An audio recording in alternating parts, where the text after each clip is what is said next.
എല്ലാ കൂട്ടുകാർക്കും എക്സലൻസ് സെന്ററിന്റെ ഈ വീഡിയോയിലേക്ക് സ്വാഗതം. നിങ്ങൾ ആദ്യമായിട്ടാണ് ഈ ചാനലിലോട്ട് വരുന്നതെങ്കിൽ നിങ്ങൾ ഈ പേജ് സബ്സ്ക്രൈബ് ചെയ്യുക. ഞങ്ങൾ അപ്ലോഡ് ചെയ്യുന്ന പുതിയ വീഡിയോകൾ നിങ്ങൾക്ക് നോട്ടിഫിക്കേഷനായി ലഭിക്കണമെങ്കിൽ അടുത്തുള്ള ബെൽ ഐക്കൺ ഇനേബിൾ ചെയ്യുക. ഇന്ന് നമ്മൾ ഡിസ്കസ് ചെയ്യാൻ പോകുന്നത് 2019 മാർച്ചിൽ നടന്ന കെമിസ്ട്രി +1 കെമിസ്ട്രിയുടെ ചോദ്യപേപ്പറാണ്.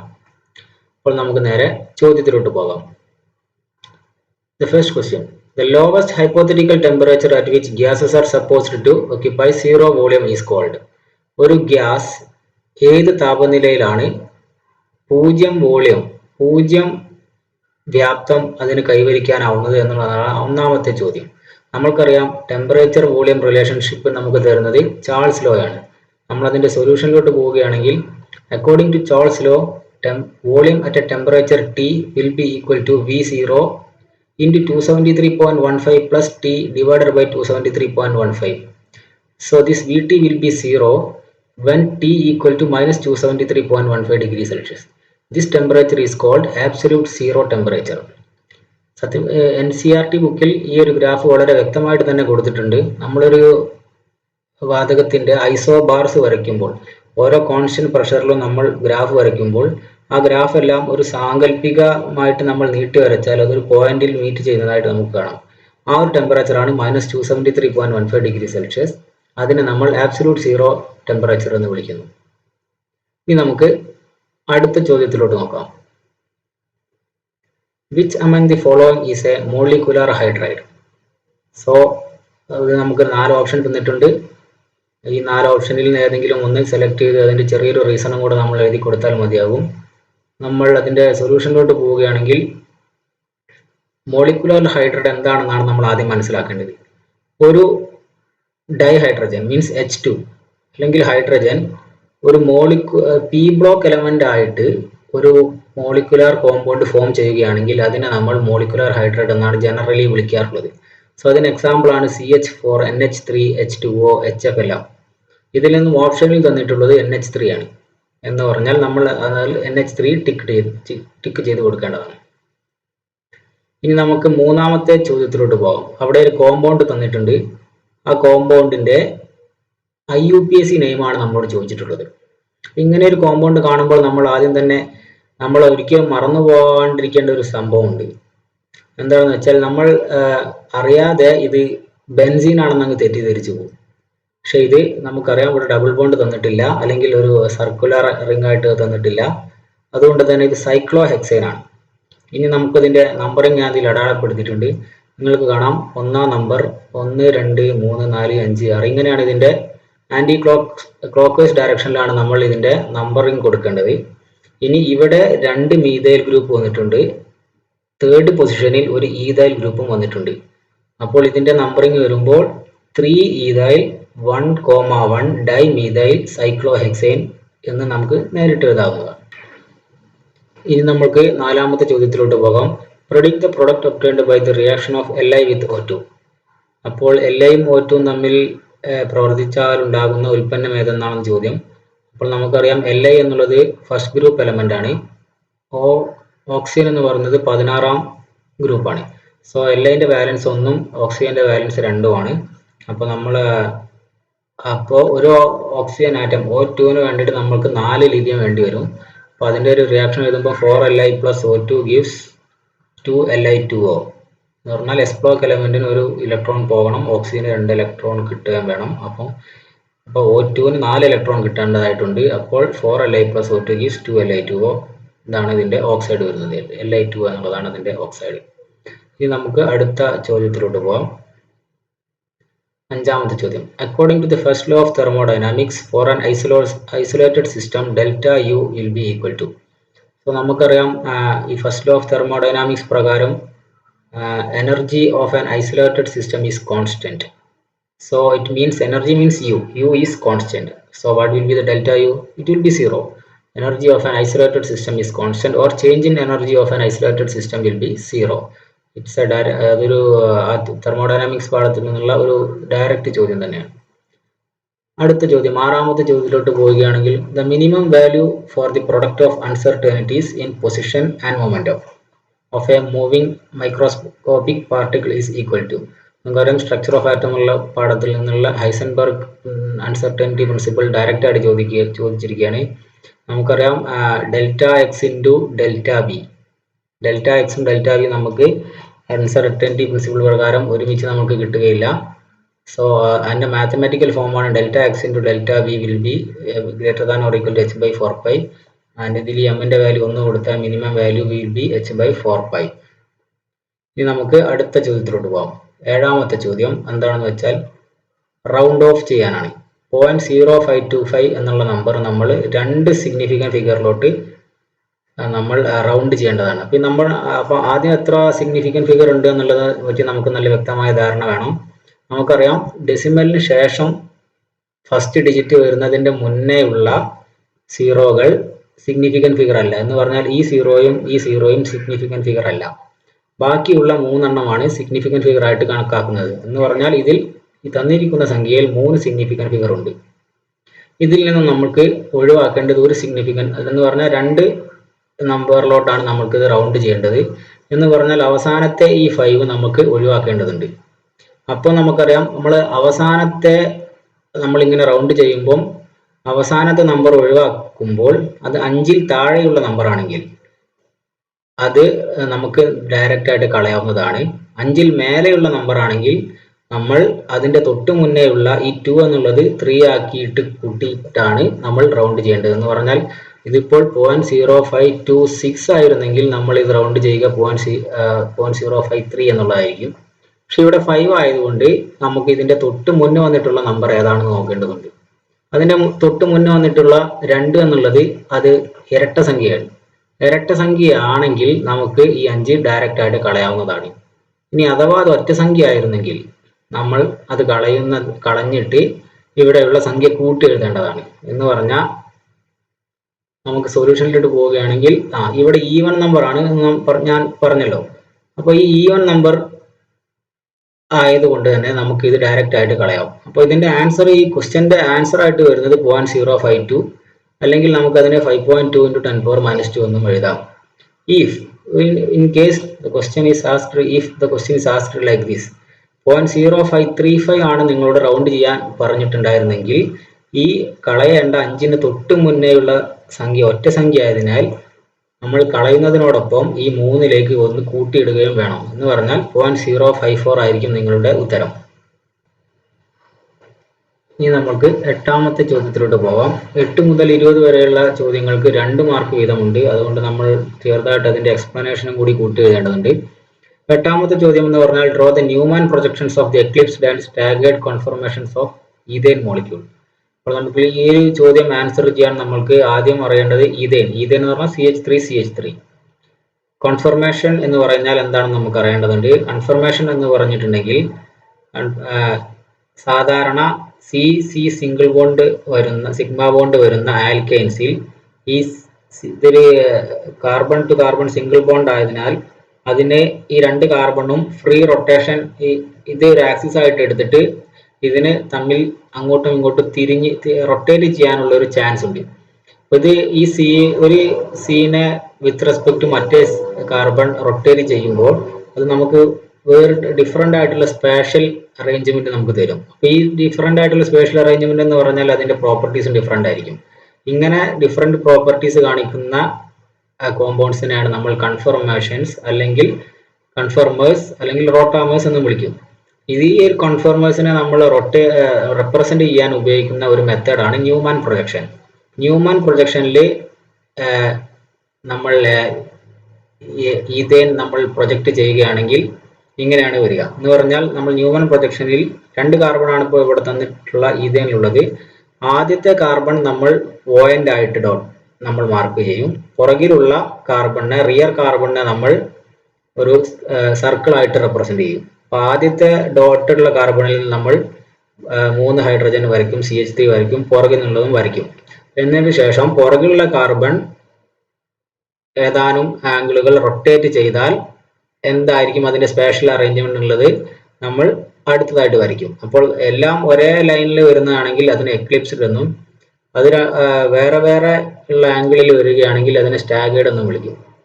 അതാണ് ഈ കോൺഫർമേഴ്സ് അല്ലെങ്കിൽ റോട്ടാമേഴ്സ്. ഇനി നമുക്ക് 9ാമത്തെ ചോദ്യത്തിലോട്ട് പോകാം.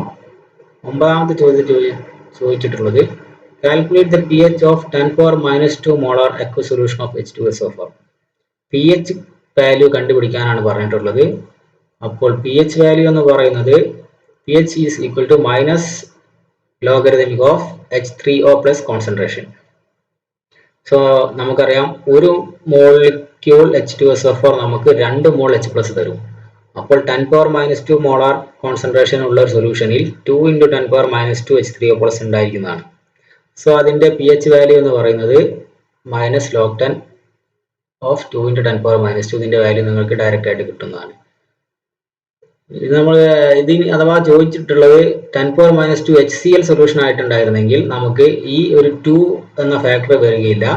അവിടെ നമുക്ക് വരിക pH will be minus log 10 10⁻⁻2 എന്ന് പറഞ്ഞാൽ നമുക്ക് 2 തന്നെ ആയിരിക്കും കിട്ടുന്നത്. H2SO4 ആയതുകൊണ്ടാണ് ഒരു മോൾ H2SO4 നമുക്ക് 2 മോൾ H+ തരും. അതുകൊണ്ടാണ് ഈ ഒരു 2 ഇവിടെ വരുന്നത്. ഇനി നമുക്ക് അടുത്ത ചോദ്യത്തിലോട്ട് പോകാം. Among NaCl, BeCl2 and AlCl3, which one is more covalent? Justify the answer. ഈ ഒരു ഇതിൽ നമ്മൾ ഓർഡറും എഴുതണം, പിന്നെ നമ്മൾ ഇതിന്റെ ആൻസർ ജസ്റ്റിഫൈ ചെയ്യാൻ വേണം. നമുക്കറിയാം ഇതെല്ലാം മെറ്റാലിക് ക്ലോറൈഡ്സ് ആണ്. BeCl2, AlCl3 എല്ലാം മെറ്റാലിക് ക്ലോറൈഡ്സ് ആണ്. അപ്പോൾ തന്നിരിക്കുന്ന എലമെന്റിൽ നിന്നും ക്ലോറൈഡിൽ നിന്നും ഉൽപ്പാദിപ്പിക്കപ്പെടുന്ന അയോണുകളെയാണ് ഇവിടെ മാറ്റി എഴുതിയിരിക്കുന്നത്. NaCl will be giving Na+, BeCl2 will be Be2+, AlCl3 gives Al3+. നമുക്കറിയാം ഇങ്ങനെ ഒരു റിലേഷൻ ജനറൽ ആയിട്ടുള്ളതാണ്. The covalent character increases as the charge of the ion increases. ഇവിടെ ഇത് ഉൽപ്പാദിപ്പിക്കുന്ന അയോണിന്റെ ചാർജ് കൂടുന്നതിനനുസരിച്ച് ഇതിന്റെ കോവാലന്റ് ക്യാരക്ടർ കൂടുന്നതാണ്.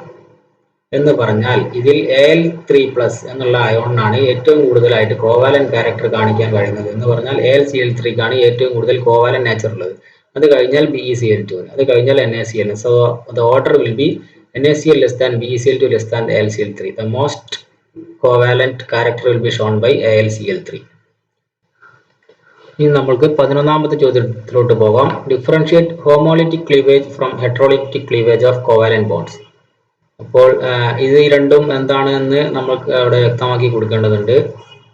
അപ്പോൾ ഹെറ്ററോളിറ്റിക് ക്ലീവേജ് എന്ന് പറഞ്ഞിട്ടുണ്ടെങ്കിൽ ഒരു കോവാലന്റ് ബോണ്ടിൽ ഉള്ള ബോണ്ട് ബ്രേക്ക് ചെയ്യുമ്പോൾ ആ ബോണ്ടിലുള്ള ഷെയർഡ് പെയർ ഓഫ് ഇലക്ട്രോൺ, ആ 2 ഇലക്ട്രോണും പോകുന്നത് ഒരു ആറ്റത്തിന്റെ കൂടെയാണ്.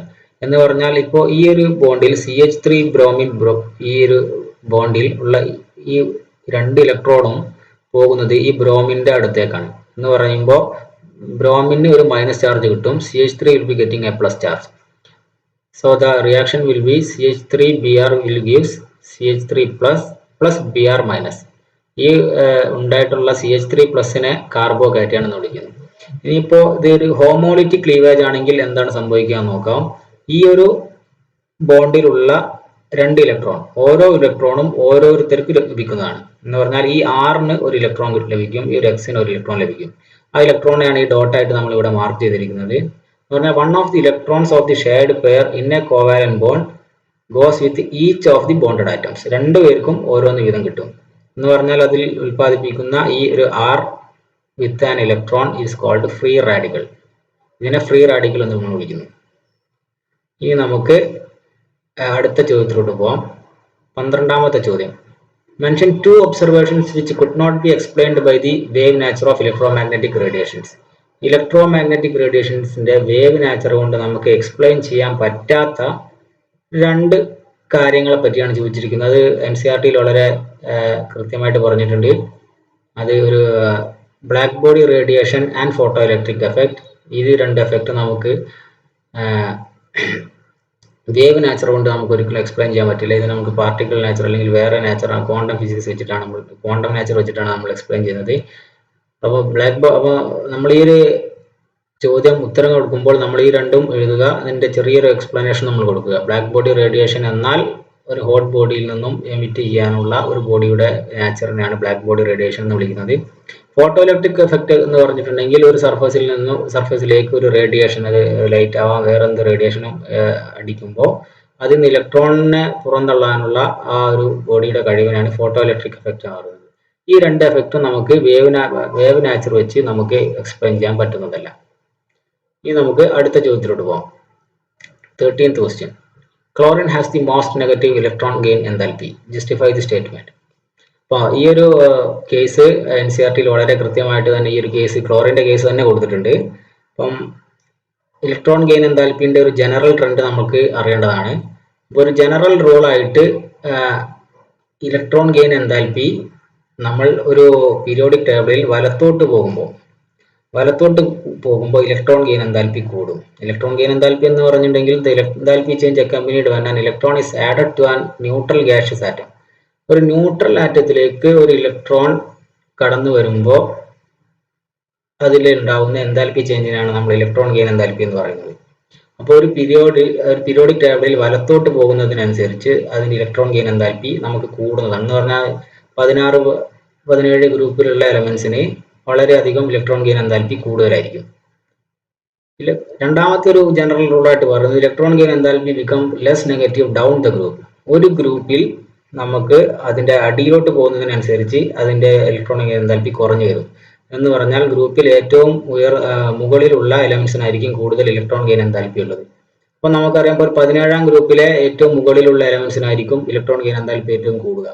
നമുക്ക് അവിടെയുള്ള രണ്ട് എലമെന്റ്സ് എടുക്കാം, ഫ്ലൂറിൻ, ക്ലോറിൻ. സ്വാഭാവികമായിട്ടും ഫ്ലൂറിൻ ആണ് വരേണ്ടത്, പക്ഷെ അതൊരു സ്പെഷ്യൽ കേസാണ്. ഒരു ഫ്ലൂറിൻ്റെലേക്ക് നമ്മൾ ഒരു ഇലക്ട്രോൺ വരിക എന്ന് പറയുന്നത് അതിന്റെ 2p ഓർബിറ്റലിലോട്ട് ഒരു ഇലക്ട്രോൺ വരുന്നതാണ്. മറിച്ച് ക്ലോറിനിലോട്ട് വരുന്നത് 3p ഓർബിറ്റലിലാണ്. സോ ഈ 2p ഓർബിറ്റലിലോട്ട് ഒരു ഇലക്ട്രോൺ വരുന്നത് അവിടെ കൂടുതൽ റിപ്പൽഷൻ ഉണ്ടാവാൻ കാരണമാകും. കാരണം ഫ്ലൂറിൻ ഒരു ചെറിയ ആറ്റമാണ്. പക്ഷെ ക്ലോറിനില് 3pയിലോട്ടാണ് വരുന്നത്, അതുകൊണ്ട് അവിടെ റിപ്പൽഷൻ ഉള്ള ചാൻസ് കുറവാണ്. എന്ന് പറഞ്ഞാൽ ക്ലോറിൻ ആണ് ഏറ്റവും കൂടുതൽ ഈ ഇലക്ട്രോണിനെ സ്വീകരിക്കാനുള്ള കഴിവ്, അല്ലെങ്കിൽ അതിനോടനുബന്ധിച്ചുള്ള enthalpy change, electron gain enthalpy ഏറ്റവും കൂടുതലുള്ള ആറ്റം ക്ലോറിൻ ആണ്. ഇനി നമുക്ക് അടുത്ത ചോദ്യത്തിലോട്ട് പോകാം. അടുത്ത ചോദ്യം, examine the chemical equilibrium 4NH3 + 5O2 gives 4NO + 6H2O. ഈ ഒരു റിയാക്ഷന്റെ ഇക്വിലിബ്രിയം കോൺസ്റ്റന്റ് Kc എക്സ്പ്രഷൻ എഴുതാനാണ് പറയുന്നത്. അതുപോലെ തന്നെ what happens to Kc if the balanced equation is multiplied throughout by factor 2. 2 എന്നുള്ള ഒരു ഫാക്ടർ വെച്ച് നമ്മൾ ഈ ഒരു ഇക്വേഷനെ നമ്മൾ മൾട്ടിപ്ലൈ ചെയ്യുമ്പോൾ ഇതിന്റെ Kc വാല്യൂ അതല്ല ഇക്വിലിബ്രിയം കോൺസ്റ്റന്റ് വാല്യൂവിന് എന്താണ് സംഭവിക്കുക എന്നാണ് ചോദിച്ചിട്ടുള്ളത്. സൊല്യൂഷനിലോട്ട് നമ്മൾ നേരിട്ട് പോവുകയാണെങ്കിൽ ഇക്വേഷൻ നമുക്ക് തന്നിട്ടുള്ള ഇക്വേഷൻ ഇങ്ങനെയാണ്. അപ്പോൾ നമുക്കറിയാം Kc will be the concentration of H2O to the power of this. അതിന്റെ പവർ ആയിട്ട് നമ്മൾ എഴുതേണ്ടത് ഇതിന്റെ സ്റ്റോയിയോമെട്രിക് കോൺസ്റ്റന്റ് ആണ്, എന്ന് പറഞ്ഞാൽ R. H2O raise to the power 6 into concentration of NO raise to the power 4. ഈ 4 ആണ് ഇവിടെ വന്നിട്ടുള്ളത്, divided by O to the power 5 NH3 to the power 4. So ഇതാണ് ഈ ഒരു റിയാക്ഷന്റെ ഇക്വിലിബ്രിയം കോൺസ്റ്റന്റ് വാല്യൂ. ഇനി നമ്മൾ ചോദിച്ചിട്ടുള്ളത് ഇതിന്റെ സ്റ്റോയിയോമെട്രിക് കോൺസ്റ്റന്റ് എല്ലാം നമ്മൾ 2 വെച്ച് മൾട്ടിപ്ലൈ ചെയ്യുകയാണെങ്കിൽ നമുക്ക് എന്ത് ലഭിക്കുന്നതാണ്. നമുക്കറിയാം, അപ്പോൾ എന്ത് ചെയ്യും, ഈ 6 എന്നുള്ളത് 12 ആകും, NOന്റെ ഈ 4 എന്നുള്ളത് 8 ആകും, 5 എന്നുള്ളത് 10 ആകും, ഈ 4 എന്നുള്ളത് 8 ആകും. അപ്പോൾ so Kc dash will be equal to Kc square. നമുക്കൊരു ജനറൽ റൂൾ ആയിട്ട് പറയാം, നമ്മളിപ്പോൾ ഈ ഒരു ഇക്വേഷനെ മൾട്ടിപ്ലൈ ചെയ്യുന്നത് n എന്നുള്ളൊരു എലമെന്റ് ആണെങ്കിൽ നമുക്ക് കിട്ടുന്ന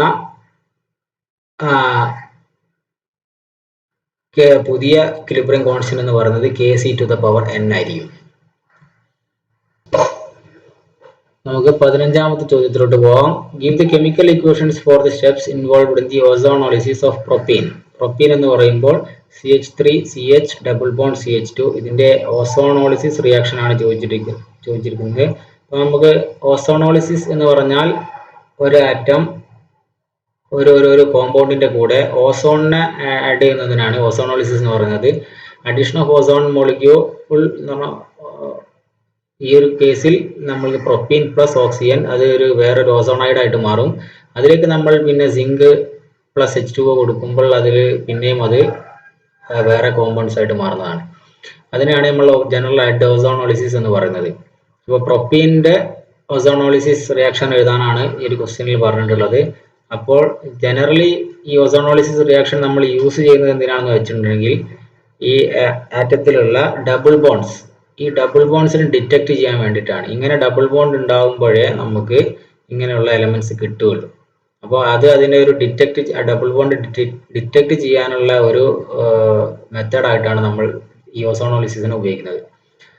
അപ്പോൾ പ്രൊപ്പീനിൽ ഓസോണോളിസിസ് നടക്കുമ്പോൾ ഈ ഒരു ഡബിൾ ബോണ്ട് ഇവിടുന്ന് ഒരു ഡബിൾ ബോണ്ട് ഇവിടുന്ന് ബ്രേക്ക് ചെയ്തിട്ട് ഇതിനിടക്കുള്ളത് ചെയ്തിട്ട് ഈ ഓക്സിജൻ ഇങ്ങനെയാണ് ഇതിലേക്ക് അറ്റാച്ച് ആവുക. ഈ 3 ഓക്സിജൻ ഈ ഒരു ഇതിൽ അറ്റാച്ച് ആവും. ഇതിലേക്ക് നമ്മൾ പിന്നെ സിങ്ക് പ്ലസ് H2O കൊടുക്കുമ്പോൾ ആണ് പിന്നെ എത്തനാലും ആയിട്ട് ഡീകമ്പോസ് ചെയ്യുന്നത്. ഇത് ഈ ഒരു ഇന്റർമീഡിയറ്റ് സ്റ്റേജിനെ പ്രൊപ്പീൻ ഓസോണൈഡ് ആണ്. ഇവിടെ പ്രൊപ്പീൻ ആയതുകൊണ്ട് ഇതിനെ പ്രൊപ്പീൻ ഓസോണൈഡ് എന്ന് വിളിക്കുന്നു. ഇതാണ് 15ാമത്തെ. ഈ ഒരു റിയാക്ഷൻ NCERT-യിൽ ഡയറക്റ്റ് ആയിട്ട് തന്നിട്ടുണ്ട്. അപ്പോൾ നമ്മൾ അറിഞ്ഞിരിക്കേണ്ടത്, ഇപ്പം ഇതിന് ടെസ്റ്റായിട്ടൊക്കെ ചോദിക്കാവുന്നത് നമ്മൾ ഡബിൾ ബോണ്ട് ആൽക്കൈനിൽ ഡബിൾ ബോണ്ട് തിരിച്ചറിയാൻ നമ്മൾ ഉപയോഗിക്കുന്ന റിയാക്ഷൻ ഏതെന്നൊക്കെ ഒറ്റ വാക്കിലൊക്കെ ചോദിക്കാവുന്ന ഒരു ക്വസ്റ്റ്യൻ ആണ് ഈ ഒരു ഓസോണോളിസിസ് റിയാക്ഷൻ. നമുക്ക് അടുത്ത ചോദ്യത്തിലോട്ട് പോകാം. Draw the structure of diborane. Diborane എന്ന് പറയുമ്പോൾ B2H6 ആണ്. Write a note on the nature of bonds present in it. അതിൽ ഡൈബൊറൈനിന്റെ സ്ട്രക്ചർ വളരെ വ്യത്യസ്തമായ ഒരു സ്ട്രക്ചറാണ്. നമുക്ക് അതിന്റെ സ്ട്രക്ചറിലോട്ട് പോകാം. ഡൈബൊറൈൻ ഇങ്ങനെയാണ്. B2H6, 2 ബോറോണും 6 hydrogen ആറ്റംസും. അപ്പോൾ നമുക്കറിയാം ബോറോണിന് ഉള്ളത് 4 sp3 ഹൈബ്രിഡ് ഓർബിറ്റൽസ് ആണ്. ഈ ഒരു ബോറോണിന് 4 sp3 ഹൈബ്രിഡ് ഓർബിറ്റൽസിലാണ്. അതിൽ ഈ അറ്റത്തുള്ള 2 ഹൈബ്രിഡ് ഓർബിറ്റൽസ് നോർമലി ഒരു ഈ ഹൈഡ്രജനായിട്ട് നോർമലി ഒരു ബോണ്ട് ഫോം ചെയ്യും. ഇതും ഫോം ചെയ്യും. പിന്നെ ഉള്ളത് 2 ഹൈഡ്രജൻ ആണ്. പിന്നെ ഇതിന് ഫോം ചെയ്യാൻ വേണ്ടി ഈ ഓരോ ബോറോണിനും 2 ഇലക്ട്രോണും 4 ഇലക്ട്രോണും കൂടെ വേണം. പക്ഷേ ഈ ബോറോണിന്റെ അടുത്തുള്ള ഒരു sp3 ഹൈബ്രിഡ് ഓർബിറ്റലിൽ ഇലക്ട്രോൺ ഇല്ല, അത് വേക്കന്റ് ആണ്. അപ്പോൾ ഇവിടെ ശരിക്കും എന്താണ് സംഭവിക്കുന്നത് വെച്ചിട്ടുണ്ടെങ്കിൽ ഇതിന്റെ ഇലക്ട്രോണും ഇതിന്റെ ഇലക്ട്രോണും കൂടിയിട്ട് ഈ 3 ആറ്റം കൂടെ ഷെയർ ചെയ്യും. എന്ന് പറഞ്ഞാൽ ഈ ഡോട്ടഡ് ലൈനായിട്ട് കാണിച്ചിട്ടുള്ള ഈ ബോണ്ട് എന്ന് പറയുന്നത് 2 ഇലക്ട്രോണേ ഉള്ളൂ, പക്ഷെ 3 ആറ്റംസ് അതിനെ ഷെയർ ചെയ്യുന്നുണ്ട്. എന്ന് പറഞ്ഞാൽ it's A 3 centre 2 electron bond.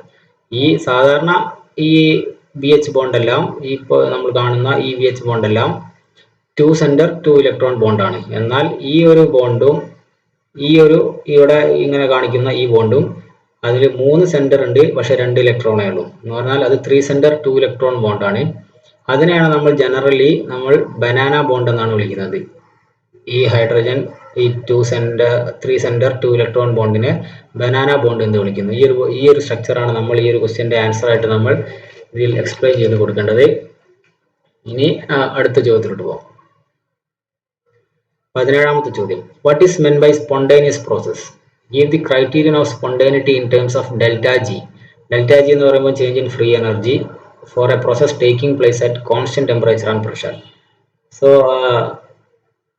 Spontaneous process എന്ന് പറഞ്ഞിട്ടുണ്ടെങ്കിൽ നമുക്കറിയാം it's a process having potential to proceed without the assistance of an external energy.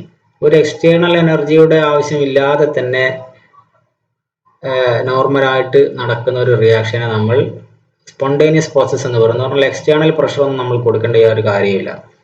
അപ്പോൾ തെർമോഡൈനാമിക്സ് പ്രകാരം ഒരു സ്പോണ്ടേനിയസ് പ്രോസസ് നടക്കണമെങ്കിൽ ഓവറോൾ റിയാക്ഷന്റെ ഡെൽറ്റ ജി എന്ന് പറഞ്ഞാൽ change in Gibbs free energy it must be negative. Then only the process will be spontaneous.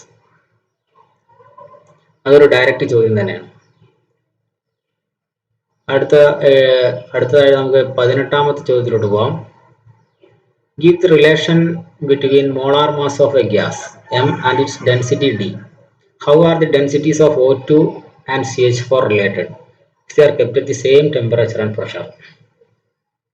അപ്പോൾ നമുക്ക് ഇത് gas ഓയിലിൽ നിന്ന് നമുക്ക് ഡിറൈവ് ചെയ്തെടുക്കാവുന്ന ഒരു റിലേഷൻ ആണ് ഈ മാസ് ആൻഡ് ഡെൻസിറ്റി തമ്മിലുള്ള റിലേഷൻ. എങ്ങനെയാണ് ചെയ്യുന്നത് നോക്കാം. So suppose molar mass is denoted as M and density is denoted as D. Then the universal gas equation will be PV equal to nRT. ഈ volume എന്നുള്ള ഈ V നമ്മളെ mass by density M by D ആയിട്ട് replace ചെയ്യുകയാണെങ്കിൽ P into M by D will be equal to RT. ഇതിൽ നിന്നും M will be equal to DRT by P. So നമുക്ക് ക്വസ്റ്റ്യനിൽ തന്നിട്ടുണ്ട് ടെമ്പറേച്ചർ ആൻഡ് പ്രഷർ കോൺസ്റ്റന്റ്.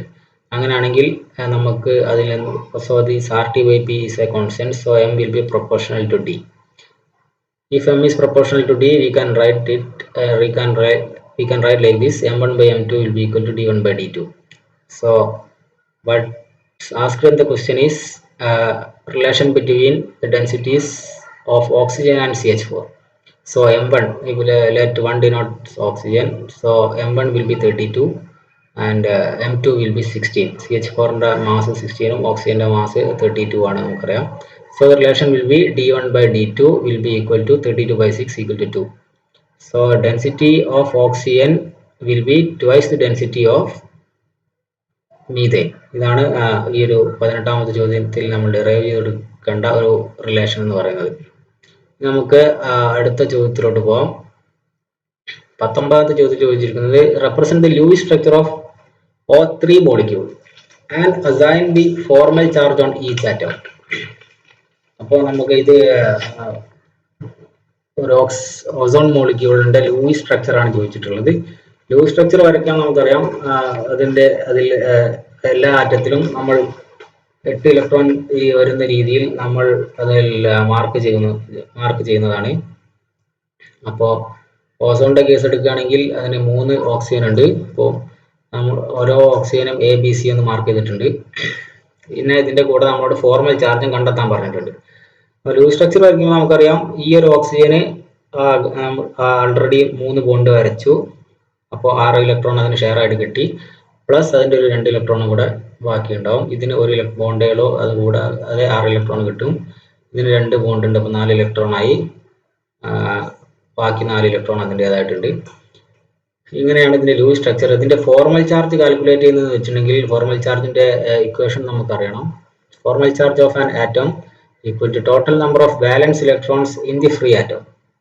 ആ ഒരു ആറ്റം ഫ്രീ ആയിട്ട് നിൽക്കുമ്പോൾ അതിന്റെ വാലൻസ് ബാൻഡിൽ എത്ര ഇലക്ട്രോൺ ഉണ്ട് എന്നുള്ളത് minus total number of non bonding electrons എന്ന് പറഞ്ഞാൽ, അപ്പോൾ ഈ ഒരു എ എന്നുള്ള ആറ്റം എടുക്കുകയാണെങ്കിൽ നമുക്കറിയാം ഇതിൽ 2 ഇലക്ട്രോൺ ഈ ഡോട്ടായിട്ട് ഇട്ടിരിക്കുന്ന 2 ഇലക്ട്രോൺ ബോണ്ടിങ്ങിലൊന്നും പങ്കെടുക്കുന്നില്ല, ലോൺ പെയർ ആണ്. Minus that number of electron minus half into total number of shared electrons. അപ്പോൾ ഈ കേസ് എടുക്കുകയാണെങ്കിൽ നമുക്കറിയാം ഇതിൽ മൊത്തം 6 ഇലക്ട്രോൺ ഷെയർ ആയിട്ടാണ് ഉള്ളത്. ഈ 3 ബോണ്ടിലുള്ളത് ആണ് ഈ ഷെയർ ആയിട്ട് ഈ എ എന്നുള്ള ഓക്സിജന് കിട്ടിയിരിക്കുന്നത്. അപ്പോൾ നമ്മൾ formal charge of A calculate ചെയ്യുകയാണെങ്കിൽ എങ്ങനെ വരും? 6 മൈനസ് ഇതിന്റെ ബാലൻസ് ബോണ്ടിലുള്ള 6 മൈനസ് 2 ഈ ഒരു lone pair minus half into 6 എന്ന് പറഞ്ഞാൽ ഈ ഷെയർ ചെയ്തിട്ടിരിക്കുന്ന 6. അതിന്റെ formal charge will be +1. Formal charge of B എങ്ങനെ വരും? ബി എന്ന് പറഞ്ഞത് മൊത്തം വാലൻസ് ഇലക്ട്രോൺ 6 മൈനസ് 4 എന്ന് പറയുന്നത് അതിന്റെ ലോൺ പെയർ ആയിട്ട് അതിന്റെ അടുത്തുള്ള ഈ 4 പിന്നെ മൈനസ് ഹാഫ് ഇൻറ്റു അതിന്റെ ഷെയർ ചെയ്ത ഇലക്ട്രോൺ 4 ഷെയർ ചെയ്തിട്ടുണ്ട്. അപ്പോൾ 6 minus 4 minus 2 will be equal to 0. C ഈ ഓസോണിന്റെ ഫോർമൽ ചാർജ് എന്ന് പറയുന്നത് എങ്ങനെയായിരിക്കും? 6 മൈനസ് പിന്നെ ഈ 6 minus 6 minus half into share ചെയ്ത് 2 electron. 6 minus half into 2 will be -1. So ഇതാണ് ഈ ഒരു 19ാമത്തെ ചോദ്യത്തിൽ നമ്മളോട് കണ്ടുപിടിക്കാൻ പറഞ്ഞിട്ടുള്ളത്. നമ്മൾ 20ാമത്തെ ചോദ്യത്തിലേക്ക് കിടക്കുകയാണ്. Identify the positions of aluminium and sulphur in the periodic table with the help of their electronic configurations. Predict the formula of the compound formed between them. So നമുക്കറിയാം അലൂമിനിയം എന്ന് പറയുന്നത് 13ാം നമ്പർ ഗ്രൂപ്പും സൾഫർ എന്ന് പറയുന്നത് 16ാം number ഗ്രൂപ്പുമാണ്. So aluminium will be having a valence of 3 and sulphur will be having a valence of 2. രണ്ടും 3ാം നമ്പർ പീരീഡിലുള്ള എലിമെന്റ്സ് ആണ്. സോ നമുക്ക് ഈ വാലൻസ് നോക്കുമ്പോൾ തന്നെ നമുക്ക് ഡയറക്റ്റ് ആയിട്ട് ഇതിന്റെ ഫോർമുല കോമ്പൗണ്ടിന്റെ ഫോർമുല എഴുതാവുന്നതാണ്. Al2S നമുക്ക് ഡയറക്റ്റ് ആയിട്ട് തന്നെ എഴുതാവുന്നതാണ്. ഇനി നമുക്ക് അടുത്ത ചോദ്യത്തിലോട്ട് പോകാം. അടുത്ത ചോദ്യങ്ങൾ 21 തൊട്ട് 29 വരെയുള്ള ചോദ്യങ്ങൾക്ക് ഓരോന്നിനും 3 മാർക്കാണ്. അത് നമ്മൾ കുറച്ച് വിശദീകരിച്ച് നമ്മൾ എഴുതേണ്ടതുണ്ട്. 21ാമത്തെ question, give reasons for the anomalous behaviour of lithium. Write any 4 points of similarities between lithium and magnesium. ലിഥിയത്തിന്റെ അനോമലസ് ബിഹേവിയറിന് ഉള്ള ഒരു കാരണങ്ങളാണ് ചോദിക്കുന്നത്. NCERT-ൽ നിന്ന് അതേപടി ചോദിച്ചിരിക്കുന്ന ഒരു ചോദ്യമാണ്. അനോമലസ് ബിഹേവിയർ ഓഫ് ലിഥിയം എന്ന് പറയുന്നത് അതിന്റെ സ്മോൾ സൈസ്. ലിഥിയം ഒരു ഫസ്റ്റ് ഗ്രൂപ്പ് എലമെന്റ് ആണ്. അതിന് അറ്റോമിക് നമ്പർ 3 ആണ്. അത് വളരെ ചെറിയൊരു ആറ്റാണ്. It having a small size and it have high ionisation enthalpy. First group element ആയതുകൊണ്ട് അതിന്റെ അയണൈസേഷൻ എൻതാൽപ്പി വളരെ കൂടുതലാണ്. And it have large charge to radius ratio. അതിന്റെ സൈസ് വളരെ കുറവായതുകൊണ്ട് തന്നെ ചാർജ് ടു റേഡിയസ് റേഷ്യോ വളരെ കൂടുതലാണ്. അതുപോലെ തന്നെ ലിഥിയം മാഗ്നീഷ്യമായിട്ട് ഒരുപാട് സിമിലാരിറ്റീസ് പുലർത്തുന്നുണ്ട്. അതും ടെക്സ്റ്റിൽ 6-7 പോയിന്റുകൾ കറക്റ്റായിട്ട് പറഞ്ഞിട്ടുണ്ട്. അതിൽ first point, both of them are harder and lighter than other elements in there respective groups. Lithium first group element ആണ്, മാഗ്നീഷ്യം സെക്കൻഡ് ഗ്രൂപ്പ് എലമെന്റ് ആണ്. ആ ഗ്രൂപ്പിലുള്ള മറ്റുള്ള എലമെന്റ്സിനെ അപേക്ഷിച്ച് ഈ ലിഥിയത്തിനും മാഗ്നീഷ്യവും they are comparatively harder and lighter than other elements. And the second point is both react slowly with water. The oxides and hydroxides are much less soluble and their hydroxides decompose on heating. Third point, lithium and magnesium oxides do not combine with the excess oxygen to give any superoxides. Li2Oയും MgOയും കൂടുതൽ oxygen ആയിട്ട് combine ചെയ്ത് super oxide ഒന്നും തന്നെ തരുന്നില്ല. ഇതിന്റെ fourth point, the carbonates of lithium and magnesium decompose easily on heating to form the oxides of NCO2. ഇതൊരു direct ആയിട്ടുള്ള ചോദ്യം തന്നെയാണ്. നിങ്ങൾ ഡയറക്റ്റ് ആയിട്ട് NCERTയിൽ നിന്ന് ആ ഭാഗം മനസ്സിലാക്കിയിട്ടുണ്ടെങ്കിൽ ഡയറക്റ്റ് ആയിട്ട് എഴുതാവുന്നതാണ്. കൂടുതൽ മനസ്സിലാക്കാനൊന്നും തന്നെയില്ല. നമുക്കിനി അടുത്ത ചോദ്യം എന്താണെന്ന് നോക്കാം. 22ാമത്തെ ചോദ്യം, explain the hydrolysis of different types of salts with the help of examples and comment on the pH of the resulting solutions in each case. സോൾട്ടിന്റെ ഹൈഡ്രോളിസിസ് ആണ്. അപ്പോൾ ഡിഫറെന്റ് ടൈപ്സ് ഓഫ് സോൾട്ടിന്റെ ഹൈഡ്രോളിസിസ് ആണ് ചോദിച്ചിരിക്കുന്നത്. അപ്പോൾ ഏതൊക്കെയാണ് ഡിഫറെന്റ് ടൈപ്പ് ഓഫ് സോൾട്ട് എന്നുള്ളത് നമുക്ക് ആദ്യം അറിയണം. Salt of week acid and stronger base, salt of strong acid and weak base, salt of week acid and weak base, ഇങ്ങനെ ആണ് ഈ സോൾട്ടിന്റെ ഡിഫറെന്റ് ടൈപ്സ്. അതുകൊണ്ട് ഓരോന്നും ഹൈഡ്രോളിസിസ് ചെയ്യുമ്പോൾ ഉള്ള pH വാല്യൂ ആണ് നമ്മൾ എഴുതേണ്ടത്. നമുക്ക് ഫസ്റ്റ് ആയിട്ട് salt of week acid and stronger base എടുക്കാം. അപ്പോൾ അതിൻ്റെ ഒരു എക്സാമ്പിൾ ആണ് CH3CONA. അപ്പം അത് CH3CONA will be giving CH3COO minus plus Na plus, and when on hydrolysis it will be giving CH3COH plus OH minus. നമുക്കറിയാം ഈ CH3COH എന്നുള്ളത് വളരെ വീക്ക് ആയിട്ടുള്ള ഒരു ആസിഡാണ്. അപ്പം അത് സൊല്യൂഷനിൽ അയണൈസ് ആവാതെ അങ്ങനെ തന്നെ കിടക്കും. And the remaining OH minus will be there, so solution will be more alkaline. And when we are taking the example of a strong acid and weak base, for an example, let's take NH4Cl. It will be giving NH4 plus plus Cl minus. On hydrolysis it will give NH4OH plus H plus. So ഈ NH4OH എന്നുള്ളത് വളരെ week ആയിട്ടുള്ള ഒരു base ആണ്. അതുകൊണ്ട് തന്നെ അത് ionise ആകാണ്ട് NH4OH ആയിട്ട് തന്നെ കിടക്കും. പക്ഷെ ബാക്കിയുള്ള H+ന്റെ കോൺസെൻട്രേഷൻ അപ്പം ആ ഒരു സൊല്യൂഷനിൽ കൂടും. So the solution will be more acidic. നമ്മളിപ്പോൾ weak acid and weak base solution ഒരു സോൾട്ട് എടുത്തിട്ട് സൊല്യൂഷൻ ചെയ്യുകയാണെങ്കിൽ എന്ത് ചെയ്യും? എക്സാമ്പിൾ ആയിട്ട് നമുക്ക് CH3CO NH4 എടുക്കാം. That will be giving CH3CO minus plus NH4 plus. അതുകൊണ്ട് hydrolysis will be giving CH3COH plus NH4OH. So ഈ ഒരു ഇത് CH3COH can be decomposed to CH3CO minus plus H plus. And ഈ NH4OH എന്നുള്ള ഈ weak base will be it can form NH4 plus plus OH minus. So ഇത് രണ്ടും week ആയിട്ടുള്ള ആസിഡും ഇത് വീക്ക് ആയിട്ടുള്ള ബേസും ആണ്. And apart from this H2O will be giving H plus and OH minus. So the total H plus concentration will be contributed by this reaction and this H2O decomposition, and total OH minus concentration will be contributed by this NH4OH minus, this reaction and this reaction. So the we cannot say the nature of the resulting solution. It can be either acidic or it can be basic.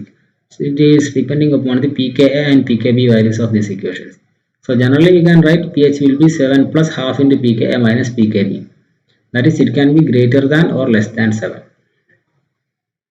ഇനി നമുക്ക് അടുത്ത ചോദ്യത്തിലോട്ട് പോകാം. What is meant by acid rain? Explain the chemistry behind the formation of acid rain and what are the harmful effects of acid rain. നമുക്കറിയാം സാധാരണ മഴയുടെ pH value എന്ന് പറയുന്നത് 5.6 ആണ്.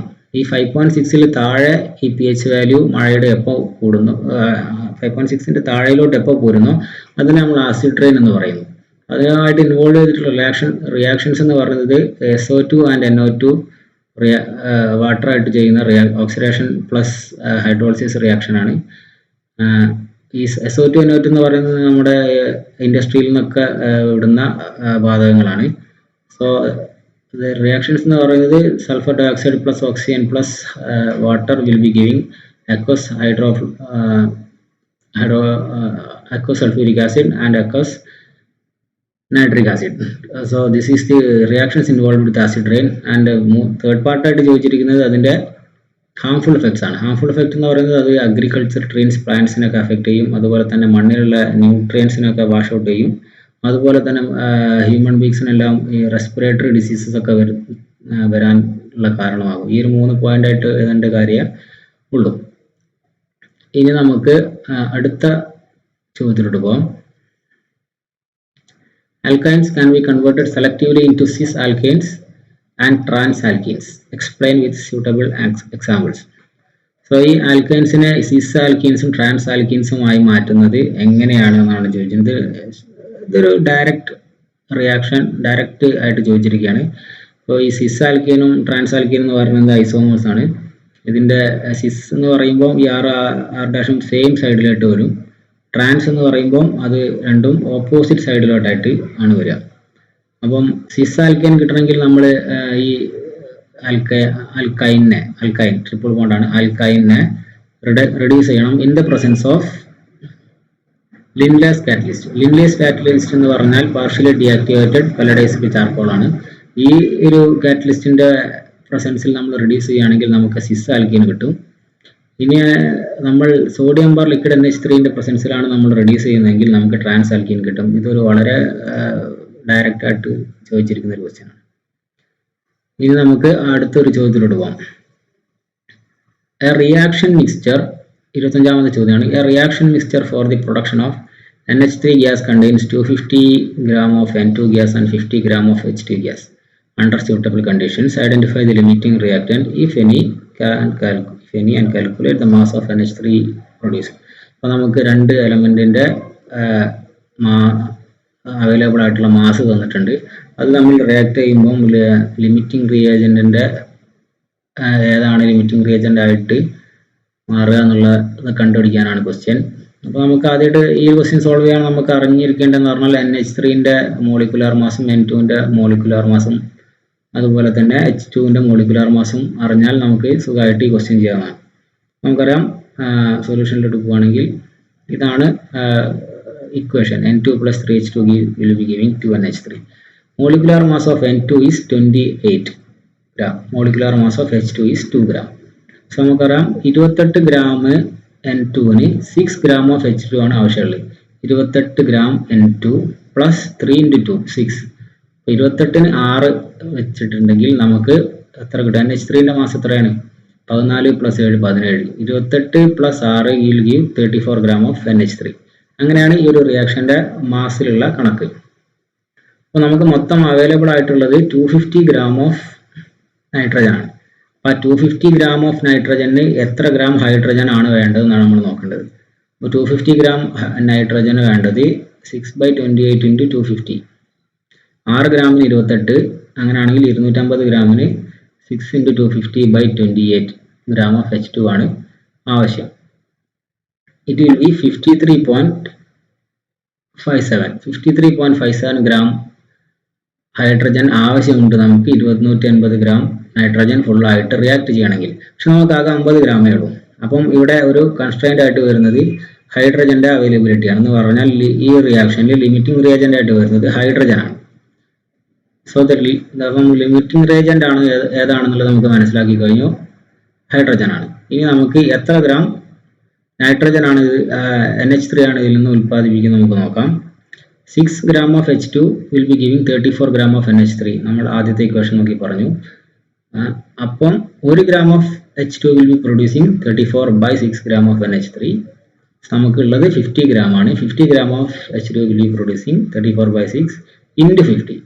So the total amount of NH3 produced will be 283.33 grams. നമുക്ക് അടുത്ത ചോദ്യത്തിലോട്ട് പോകാം. Write the molecular orbital electronic configuration of N2 and O2 molecules. Compare the stability and magnetic behavior of these molecules on the basis of MO theory. നമുക്ക് നമ്മുടെ സ്റ്റെബിലിറ്റിയും magnetic ബിഹേവിയറും compare ചെയ്യാനാണ് പറഞ്ഞിരിക്കുന്നത്. അപ്പോൾ നമുക്ക് സ്റ്റെബിലിറ്റി നമുക്ക് ബോണ്ട് ഓർഡർ കണ്ടുപിടിച്ചാൽ നമുക്ക് അതിൻ്റെ സ്റ്റെബിലിറ്റി കമ്പയർ ചെയ്യാൻ പറ്റും. അതുപോലെ മാഗ്നറ്റിക് ബിഹേവിയർ കിട്ടണമെങ്കിൽ നമുക്കതിൻ്റെ electronic configuration molecular orbital configuration എഴുതിയതിന് ശേഷം അതിൻ്റെ ഇലക്ട്രോൺസ് ഡബിളി ഒക്യുപ്പൈഡ് ആണോ അല്ലെങ്കിൽ സിംഗിളായിട്ട് നിൽക്കുകയാണോ എന്ന് നോക്കിയാൽ നമുക്ക് അതിൻ്റെ മാഗ്നറ്റിക് ബിഹേവിയറും നമുക്ക് കാണാൻ പറ്റും. അപ്പോൾ നമ്മൾ അതിൻ്റെ അപ്രോച്ച് അങ്ങനെയാണ്. നമ്മൾ ആദ്യം തന്നെ അതിൻ്റെ മോളിക്കുലാർ ഓർബിറ്റൽ കോൺഫിഗറേഷൻ നമ്മൾ എഴുതി നോക്കണം. അപ്പം നമ്മൾ ആദ്യമായിട്ട് നമ്മൾ ഓക്സിജൻ എടുക്കാം. ഓക്സിജൻ്റെ നമ്പർ ഓഫ് ഇലക്ട്രോൺ എന്ന് പറയുന്നത് 16 ആണ്. ആ 16 ഇലക്ട്രോൺ നമ്മൾ മോളിക്കുലാർ ഓർബിറ്റൽസിൽ എഴുതുകയാണെങ്കിൽ ഇങ്ങനെ വരും: sigma 1s2, sigma star 1s2, sigma 2s2, sigma star 2s2, sigma 2pz2, pi 2px2 will be equal to pi 2py2, pi star 2px1 equal to pi star 2py1. ഇങ്ങനെ വരും. അപ്പോൾ ഇതിൻ്റെ ബോണ്ട് ഓർഡർ എന്ന് പറയുമ്പം half into number of electrons in bonding orbital minus number of electron in antibonding orbital.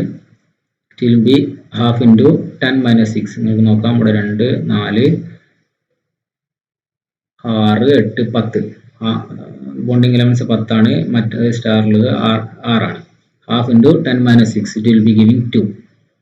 ഇനി നമ്മൾ molecular orbital configuration of N2 നൈട്രജൻ്റെ എഴുതുകയാണെങ്കിൽ നൈട്രജൻ്റെ number of electrons 14 ആണ്. 14 നമ്മൾ മോളിക്കുലാർ ഓർബിറ്റലിൽ നമ്മൾ എഴുതുകയാണെങ്കിൽ ഇങ്ങനെ വരും. ഇതിൽ ഈ ബോണ്ട് ഓർഡർ എന്ന് പറയുമ്പോൾ ഇതിൽ കാൽക്കുലേറ്റ് ചെയ്യുമ്പോൾ ഹാഫ് ഇൻറ്റു Np - N എടുക്കുമ്പോൾ നമുക്ക് 3 ആണ് കിട്ടുക. അപ്പം generally the rule is if bond order increases, the molecule will be more stable. So N2 will be here. N2 have high bond order, so it will be more stable. ഇനി നമ്മൾ ഇതിൻ്റെ molecular ഓർബിറ്റലിലേക്ക് നോക്കുകയാണെങ്കിൽ N2ൻ്റെ എല്ലാം ഡബിളി occupied ആണ്. എല്ലാ ഓർബിറ്റലും ഡബിളി occupied ആണ്. എല്ലാത്തിലും 2 electron ഉണ്ട്. എന്നാൽ ഓക്സിജൻ്റെ എടുക്കുമ്പോൾ നമുക്ക് പൈ സ്റ്റാർ 2pxലും പൈ സ്റ്റാർ 2pyലും ഓരോരോ ഇലക്ട്രോൺ മാത്രമേ ഉള്ളൂ. എന്ന് പറഞ്ഞാൽ ഇതിൽ ഒരു ഇലക്ട്രോൺ മാത്രമേ ഉള്ളൂ. അപ്പോൾ നമുക്ക് അത് പാരാമാഗ്നറ്റിക് ആയിട്ട് ഓക്സിജൻ ബിഹേവ് ചെയ്യും. എന്നാൽ ഇവിടെ N2 എല്ലാം ഡബിൾ ഓക്യുപ്പൈഡ് ആയതിനെ കൊണ്ട് അത് ഡയാമാഗ്നറ്റിക് ആയിട്ട് ബിഹേവ് ചെയ്യും. അത് രണ്ടാണ് നമ്മളോട് ക്വസ്റ്റ്യനിൽ ചോദിച്ചിരിക്കുന്നത്. നമുക്കിനി അടുത്ത ചോദ്യം എന്താണെന്ന് നോക്കാം. Why do real gases deviate from ideal behavior? എന്തുകൊണ്ടാണ് റിയൽ ഗ്യാസ് ഐഡിയൽ ബിഹേവിയറിൽ നിന്ന് ചേഞ്ച് ചെയ്യുന്നത്? Write the conditions under which gases deviate from ideality. അതുപോലെ തന്നെ ഡിഫൈൻ ബോയിൽ പോയിന്റ്. ഇത് എന്തുകൊണ്ടാണ് ഇത് ഐഡിയൽ ബിഹേവിയറിൽ നിന്ന് റിയൽ ഗ്യാസസ് ഡീവിയേറ്റ് ചെയ്യുന്നത് വെച്ചാൽ നമ്മൾ ആദ്യം തന്നെ എടുത്തിരിക്കുന്ന അസംഷൻസ് വരുന്ന മാറ്റങ്ങൾ കൊണ്ടാണ്. നമ്മൾ ഐഡിയൽ ഗ്യാസിനെ ഡിഫൈൻ ചെയ്യുമ്പോൾ നമ്മൾ 2 അസംഷൻസ് എടുത്തിട്ടുണ്ട്. കൈനറ്റിക് തിയറി ഓഫ് ഗ്യാസിൽ 2 അസംഷൻസ് എടുത്തിട്ടാണ് നമ്മൾ ഐഡിയൽ ഗ്യാസിൻ്റെ പ്രോപ്പർട്ടീസ് എല്ലാം പറയുന്നത്. അതിൽ 2 തെറ്റുണ്ട്. റിയൽ ഗ്യാസിൻ്റെ കേസ് വരുമ്പോൾ ഈ 2 പോയിന്റുകൾ അതിൽ തെറ്റായിട്ട് വരും. ഫസ്റ്റ് പോയിന്റ് എന്താണെന്ന് വെച്ചാൽ there is no force of attraction between gas molecules എന്നുള്ള പോയിന്റ് നമുക്ക് റിയൽ ഗ്യാസസിൻ്റെ കേസിൽ നമുക്ക് കൺസിഡർ ചെയ്യാൻ പറ്റില്ല. സെക്കൻഡ് കേസിൽ സെക്കൻഡ് പോയിന്റ് ആയിട്ട് volume of a single molecule can be neglected compare to total volume. ആ ഒരു പോയിന്റും റിയൽ ഗ്യാസസിൻ്റെ കേസിൽ വരുമ്പോൾ മാറുന്നുണ്ട്. അതുകൊണ്ടാണ് ഈ റിയൽ ഗ്യാസസ് ഐഡിയൽ ബിഹേവിയറിൽ നിന്ന് മാറുന്നത്. എപ്പോഴാണ് കൂടുതൽ മാറുന്നതെന്ന് വെച്ചാൽ അറ്റ് ഹൈ പ്രഷർ അല്ലെങ്കിൽ അറ്റ് ലോ ടെമ്പറേച്ചർ. ഈ ഒരു 2 പോയിന്റിലാണ് ഈ ഒരു ചേഞ്ച് ഇൻ ബിഹേവിയർ വരുന്നത്. എന്ന് പറഞ്ഞാൽ ഹൈ പ്രഷറിൽ ജനറലി ആറ്റംസ് എല്ലാം വളരെ പാക്കഡ് ആയിരിക്കും. ആ പാക്കഡ് ആയ സമയത്ത് ഇത് എക്സ്റ്റേണലിലോട്ട് കൊടുക്കുന്ന അല്ലെങ്കിൽ വാളിൽ പോയിടിക്കുന്ന കൊളീഷൻസിൻ്റെ നമ്പർ കുറയും. അപ്പോൾ അത് കാണിക്കുന്ന പ്രഷർ എന്ന് പറയുന്നത് വളരെ ലോ ആയിരിക്കും. അതുപോലെ തന്നെ ലോ ടെമ്പറേച്ചറിലും ഈ മാഗ്നറ്റ് തമ്മിലുള്ള attraction force of attraction low ടെമ്പറേച്ചറിൽ കൂടുതലായിരിക്കും. അതിനെ നമുക്ക് നെഗ്ലക്ട് ചെയ്യാൻ പറ്റില്ല. Force of attraction between molecules നമുക്ക് നെഗ്ലക്ട് ചെയ്യാൻ പറ്റില്ല. അതുകൊണ്ടും ആണ് ഈ ലോ ടെമ്പറേച്ചറിലും ഹൈ പ്രഷറിലും കൂടുതലായിട്ട് വേരിയേഷൻ വരുന്നത്. പിന്നെ വാട്ട് ഈസ് ബോയിൽ ടെമ്പറേച്ചർ എന്ന് ചോദിച്ചിട്ടുണ്ട്. ബോയിൽ ടെമ്പറേച്ചർ എന്ന് പറഞ്ഞാൽ ഒരു റിയൽ ഗ്യാസ് നോർമൽ പ്രഷർ റേഞ്ചിൽ ഐഡിയൽ ഗ്യാസ് ബിഹേവിയർ കാണിക്കുന്ന ടെമ്പറേച്ചറിനെയാണ് ബോയിൽ ടെമ്പറേച്ചർ എന്ന് കാണിക്കുന്നത്. എന്ന് പറഞ്ഞാൽ temperature at which a real gas obeys ideal gas law over an appreciable range of pressure. ആ ടെമ്പറേച്ചർ കഴിഞ്ഞാൽ ഐഡിയൽ ഗ്യാസിൽ നിന്നും അത് വേരി ചെയ്ത് പോകുന്നതാണ്. അതൊരു ഡയറക്റ്റ് ചോദ്യമാണ്. NCERT-യിൽ നിന്നുള്ള ഒരു ഡയറക്റ്റ് ചോദ്യം തന്നെയാണത്. ഇനി നമുക്ക് അടുത്ത ക്വസ്റ്റ്യൻ നോക്കാം. Give the structure method of preparation and chemical reaction of H2O2. Direct ആയിട്ട് NCERT തന്നെ ചോദിച്ചിരിക്കുകയാണ്. സ്ട്രക്ചർ ഇങ്ങനെ ഒരു സ്ട്രക്ചർ അതിൽ കൊടുത്തിട്ടുണ്ട്. ഇത് 2 ഗ്യാസ് ഫേസിലും സോളിഡ് ഫേസിലും ഡിഫറൻ്റ് ആയിട്ടാണ് ഹൈഡ്രജൻ പെറോക്സൈഡിന്റെ സ്ട്രക്ചർ വരുന്നത്. ഇതിൽ ഈ 111.5 എന്നുള്ളത് ഇതിന്റെ ഈ പ്ലെയിനിലോട്ടുള്ള ആംഗിൾ ആണ്. അതുപോലെ തന്നെ ഇവിടുന്ന് ഇങ്ങോട്ടുള്ള വേറെ ആംഗിൾ ഉണ്ട്, അതല്ല ഈ 111.5. ഈ 94.8 ഈ ഒരു ബോണ്ടും തമ്മിലുള്ള ആംഗിൾ ആണ്. 111.5 എന്ന് പറഞ്ഞാൽ ഈ പ്ലെയിനും വെർട്ടിക്കൽ പ്ലെയിനും ഹൊറിസോണ്ടൽ പ്ലെയിനും തമ്മിലുള്ള, ഹൊറിസോണ്ടൽ അല്ല, ഈ രണ്ട് പ്ലെയിനുകൾ തമ്മിലുള്ള ആംഗിൾ ആണ്. ആ രണ്ട് ആംഗിളിന് ഗ്യാസ് ഫേസിലും സോളിഡ് ഫേസിലും വ്യത്യാസമുണ്ട്. അതാണ് ഇതിന്റെ സ്ട്രക്ചറായിട്ട് ടെക്സ്റ്റിൽ കൊടുത്തിരിക്കുന്നത്. സെക്കൻഡ് ആയിട്ട് ഇതിന്റെ പ്രിപ്പറേഷൻ ആണ് ചോദിച്ചിരിക്കുന്നത്. ഏതെങ്കിലും ഒരു പോയിന്റ് എഴുതിയിട്ട് എക്സ്പ്ലെയിൻ ചെയ്യുക, അല്ലെങ്കിൽ 3 പോയിന്റ് ഇങ്ങനെ ചെയ്താൽ മതി, ഒരു മാർക്ക് വരുള്ളൂ. ബേരിയം പെറോക്സൈഡ് അസിഡിഫൈ ചെയ്തിട്ട് എക്സസ് വാട്ടർ റിമൂവ് ചെയ്യാം, അല്ലെങ്കിൽ സൾഫേറ്റ് സൊല്യൂഷൻസ് ഇലക്ട്രോളിസ് ചെയ്തിട്ട് പിന്നെ ഹൈഡ്രോളിസിസ് ചെയ്യാം, അല്ലെങ്കിൽ ഓട്ടോ ഓക്സിഡേഷൻ ഓഫ് 2 ഇഥൈൽ ആന്ത്രാക്വിനോൾസ്. ഇതിൽ നമ്മൾ മനസ്സിലാക്കി വെക്കേണ്ടത് industrial preparation of hydrogen peroxide എന്ന് ചോദിച്ചിട്ടുണ്ടെങ്കിൽ നമുക്ക് അത് ഈ ഓട്ടോ ഓക്സിഡേഷൻ ഓഫ് 2 ഇഥൈൽ ആന്ത്രാക്വിനോൾ ആണെന്ന് നമുക്ക് അറിഞ്ഞിരിക്കണം. പ്രിപ്പറേഷൻ വെറുതെ ചോദിച്ചാൽ ഏതെങ്കിലുമൊക്കെ എഴുതിയാൽ മതി. പക്ഷേ ഇൻഡസ്ട്രിയൽ പ്രിപ്പറേഷൻ നമ്മളോട് സ്പെസിഫിക് ആയിട്ട് ചോദിക്കുകയാണെങ്കിൽ നമ്മൾ ഇത് തന്നെ എഴുതാൻ പറ്റുള്ളൂ, ഈ 3ാമത്തെ പോയിന്റ് തന്നെ എഴുതാൻ പറ്റുള്ളൂ. പിന്നെ ഹൈഡ്രജൻ പെറോക്സൈഡിന്റെ കെമിക്കൽ റിയാക്ഷൻസ് ആണ് തേർഡ് പാർട്ടായിട്ട് ചോദിച്ചിരിക്കുന്നത്. അപ്പം അതിന്റെ ഒരുപാട് റിയാക്ഷൻസ് ഓക്സിഡൈസിങ് ഏജന്റ് ആയിട്ടും റെഡ്യൂസിങ് ഏജന്റ് ആയിട്ടും ബേസിക് മീഡിയത്തിലും അസിഡിക് മീഡിയത്തിലും ഒക്കെയുള്ള എക്സാമ്പിൾ ടെക്സ്റ്റിൽ അതേപോലെ തന്നെ കൊടുത്തിട്ടുണ്ട്. ആ എക്സാമ്പിൾ തന്നെയാണ് ഞാൻ ഇവിടെയും കൊടുത്തിരിക്കുന്നത്. അയൺ 2Fe2+ + 2H+, ഇതാണ് ഇവിടെ reducing agent reduction action in the presence of H2O2 will give 2Fe3+. ഇവിടെ ഓക്സിഡൈസിങ് ആക്ഷൻ ആണ് ഹൈഡ്രജൻ പെറോക്സൈഡ് നടത്തുന്നത്. കാരണം Fe2+ എന്നുള്ളത് ഇവിടെ Fe3+ ആയിട്ട് മാറിയിരിക്കുകയാണ്. അപ്പോൾ അതുകൊണ്ട് ഇവിടെ ഓക്സിഡൈസിങ് ആക്ഷൻ ആണ്. ഇനിയിപ്പോൾ അസിഡിക് മീഡിയത്തിൽ തന്നെ റെഡ്യൂസിങ് ഏജന്റ് ആണെങ്കിൽ HOCl + H2O2, ഇവിടെ Cl എന്നുള്ളത് Cl- ആയിട്ട് അതിനെ റെഡ്യൂസ് ചെയ്തു. അതുപോലെ തന്നെ ഇവിടെയും റിയാക്ഷൻ ആണ്. ടെക്സ്റ്റിൽ അതേപടി ചോദിച്ചിരിക്കുകയാണ്, അതേപോലെ തന്നെ എഴുതുന്നതാണ് നല്ലത്. ഇനി അടുത്ത ചോദ്യമായിട്ട് ചോദിച്ചിരിക്കുന്നത് balance the following redox process by ion electron method for oxidation number method. ഏതെങ്കിലും ഒരു മെത്തേഡിൽ നമ്മൾ ഈ ഒരു റിഡോക്സ് റിയാക്ഷനെ നമ്മൾ ബാലൻസ് ചെയ്ത് കൊടുക്കണം. അപ്പോൾ നമ്മൾ സൊല്യൂഷനിലോട്ട് പോവാം. ഇതാണ് തന്നിരിക്കുന്ന reaction. P4 + OH- will give PH3 + HPO2-. അപ്പോൾ നമുക്ക് ഈ OH- എന്ന് പറഞ്ഞ റിയാക്ഷൻ ബേസിക് മീഡിയത്തിലാണെന്നുള്ളതിൻ്റെ ഒരു ഇംപ്ലിക്കേഷൻ ആണ്. നമുക്ക് ഇതിന്റെ ഓരോന്നിന്റെയും ഓക്സിഡേഷൻ സ്റ്റേറ്റ്, ഈ റിയാക്ഷന്റെ ഓരോ ആറ്റത്തിന്റെയും ഓക്സിഡേഷൻ സ്റ്റേറ്റ് ഒന്ന് എഴുതി നോക്കാം. ഈ P4 P എന്ന് പറയുന്നത് അത് അതിൻ്റെതായ സ്റ്റേറ്റിൽ തന്നെയാണുള്ളത്, 0 സ്റ്റേറ്റിൽ. OH- ഓക്സിജൻ്റെത് -2, ഹൈഡ്രജൻ്റെത് +1. ഇവിടെ PH3യിൽ ഫോസ്ഫറസ് -3 കാണിക്കുന്നു, H3+1 കാണിക്കുന്നു, ഹൈഡ്രജൻ +1 കാണിക്കുന്നു. ഇവിടെ H+1 ആണ്, ഇവിടെ ഫോസ്ഫറസ് +2 ആണ്, ഇവിടെ ഓക്സിജൻ -2 ആണ്. അപ്പോൾ ഇതിന്റെ ഓക്സിഡേഷൻ ഹാഫ് എന്ന് പറയുന്നത് P4ന്റെ ഈ ഫോസ്ഫറസിന്റെ ഓക്സിഡേഷൻ നമ്പർ കൂടുന്നത് എവിടെയാണെന്ന് നോക്കാം. ഈ ഇവിടെ 0 ആയിരുന്ന ഫോസ്ഫറസിന് HPO2യിൽ ഫോസ്ഫറസിന്റെ +2 ആയിട്ട് മാറി എന്ന് പറഞ്ഞാൽ ഓക്സിഡേഷൻ ഹാഫ് അതാണ്. P4 will give HPO2-. നമ്മൾ ആ P4 എഴുതി അതിന്റെ ഫോസ്ഫറസിന് നമ്മൾ ബാലൻസ് ചെയ്യുകയാണ്. ഇവിടെ P4 ഉള്ളത് കാരണം ഇവിടെ 4HPO2 കൊടുക്കുകയാണ്. ബാക്കിയുള്ള ചാർജിനെ ബാലൻസ് ചെയ്യാൻ വേണ്ടി നമ്മൾ ഇലക്ട്രോണിനെ ആഡ് ചെയ്ത് കൊടുക്കുന്നു. അപ്പോൾ ഇലക്ട്രോണിനെ ആഡ് ചെയ്യുമ്പോൾ oxidation number of P is balanced by adding 8 electron. ഇവിടെ 0 ആയിരുന്നു, ഇവിടെ +8 ആണ്. 4 × +2 +8. അതിന് നമ്മൾ ഇവിടെ +8 ഇലക്ട്രോൺ ആഡ് ചെയ്ത് കൊടുക്കുമ്പോൾ +8 - 8 will give 0. Here also 0. Then we have to balance the charge. Charge എങ്ങനെയാണ് ബാലൻസ് ചെയ്യുന്നത്? ഇവിടെ എത്ര ചാർജ് ഉണ്ട് നോക്കണം. ഇവിടെ 4 × -1 +8 × -1 ടോട്ടൽ 12 മൈനസ് ചാർജ് ഉണ്ട് റൈറ്റ് ഹാൻഡ് സൈഡിൽ. അതുകൊണ്ട് നമുക്ക് ലെഫ്റ്റ് സൈഡിൽ നമ്മൾ 12 OH- ആഡ് ചെയ്ത് കൊടുക്കും. നമ്മൾ ചാർജും ബാലൻസ് ചെയ്ത് കഴിഞ്ഞു. So the equation is P4 + 12 OH- is 4HPO2- +8 electron. ഇനി നമ്മൾക്ക് ഹൈഡ്രജനും ഓക്സിജനും ബാലൻസ് ചെയ്യണം. അത് നമ്മൾ ചെയ്യുന്നത് H2 ആഡ് ചെയ്തിട്ടാണ്. അതിന് നമ്മൾ റൈറ്റ് സൈഡിൽ +4H2 ആഡ് ചെയ്ത് കൊടുത്താൽ ഈ ഹൈഡ്രജന്റെ ഓക്സിജന്റെയും ബാലൻസിങ് നമുക്ക് കിട്ടും. അപ്പം ഇതൊരു ബാലൻസ്ഡ് ഇക്വേഷൻ ആണ്. ഓക്സിഡേഷൻ ഹാഫ് നമ്മൾ ബാലൻസ് ചെയ്തിട്ട് വെച്ചു. ഇനി നമ്മൾ റിഡക്ഷൻ ഹാഫ് എടുക്കുക. നമുക്കറിയാം ഫസ്റ്റത്തെ ഇക്വേഷനിൽ P4 എന്നുള്ള 0 സ്റ്റേറ്റിൽ നിന്നും റെഡ്യൂസ് ആയിട്ട് pH3യിൽ ഫോസ്ഫറസിന്റെ ചാർജ് -3 ആണ്.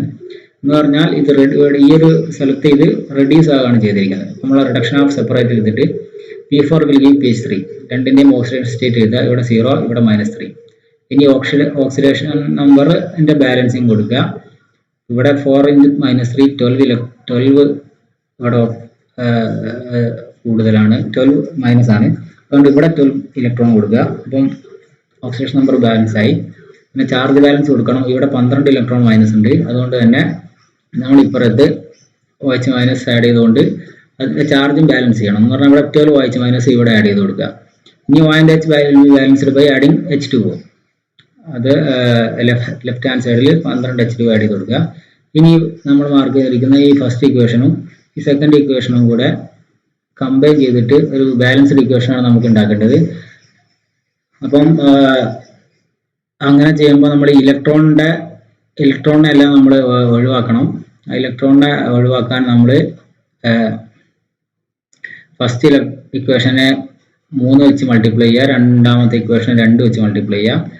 വരുമ്പം ഇലക്ട്രോണും കൂടെ അങ്ങ് ക്യാൻസൽ ചെയ്ത് പോകും. പിന്നെ ബാക്കി വരുന്ന ഇക്വേഷനിൽ ഈ H2O നമ്പർ നമ്മൾ ക്യാൻസൽ ചെയ്ത് കളയണം. അതുപോലെ തന്നെ OH മൈനസിന്റെ നമ്പർ നമ്മൾ ക്യാൻസൽ ചെയ്ത് കളയാം. അത് വരുമ്പോൾ resultant equation will be 5P4 + 12 OH minus + 12 H2O gives 8pH3 + 12 HPO2 minus. ഇതൊരു ബാലൻസ്ഡ് ഇക്വേഷൻ ആണ്. ഇങ്ങനെയാണ് ഓക്സിഡേഷൻ റിഡക്ഷൻ മെത്തേഡിലൂടെ നമ്മൾ ഇക്വേഷൻ ബാലൻസ് ചെയ്യുന്നത്. ഇനി 30ാമത്തെ ചോദ്യമാണ്. ഇനി 30 തൊട്ട് 33 വരെയുള്ള ചോദ്യങ്ങൾക്ക് ഓരോന്നിനും 4 മാർക്ക് വീതമാണ്. അതുകൊണ്ട് നമ്മൾ നന്നായിട്ട് എക്സ്പ്ലെയിൻ ചെയ്തിട്ട് എഴുതേണ്ട ഓരോ ചോദ്യങ്ങളാണ്. Explain quantum numbers. Give the importance of quantum numbers in polis exclusion principle. ഇത് വളരെ ഡയറക്റ്റ് ആയിട്ടുള്ള ചോദ്യമാണ്. നമുക്കറിയാം ഏതൊക്കെയാണ് 4 ക്വാണ്ടം നമ്പർ ഏതൊക്കെയാണെന്ന് അറിയാം. മെയിനായിട്ടുള്ള quantum numbers principal quantum number, azimuthal quantum number, magnetic quantum number and spin quantum number. ഇതൊക്കെയാണ് 4 ഇമ്പോർട്ടൻ്റ് ആയിട്ടുള്ള ക്വാണ്ടം നമ്പേഴ്സ്. അപ്പം ഈ ആദ്യത്തെ quantum number principal quantum number denoted by n, small letter n, and it will determine the size and energy of an orbital. ഇത് വളരെ ബ്രീഫായിട്ട് എഴുതിയതാണ്.